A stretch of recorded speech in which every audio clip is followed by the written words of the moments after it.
The rest of the hospitals, the private hospitals, the LGU hospitals, I'm hoping mag-increase din sila ng vigilance nila with the story that you will come out of these two. One was a completed kidnapping, the other one was an attempted kidnapping of a newborn. So para bantayan din ng ating mga ibang hospitals, the private, the teaching hospitals, kasi malalaki ang hospitals. Kasunod dito ang isa pang tangkang pagdukot sa Tondo Medical Center kung saan agad namang naaresto ang suspect at nasa kustodiya na ng PNP.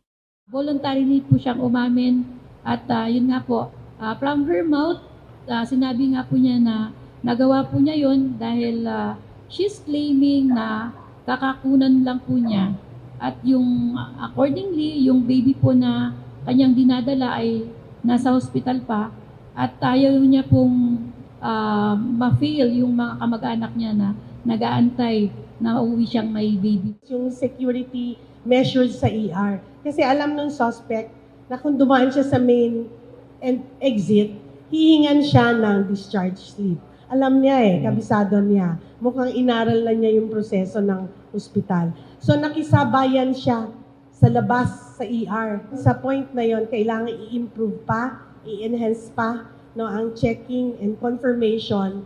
Basta anyone na may encounter sa amin, dadagdagan namin ng double layer of security and checking and validation.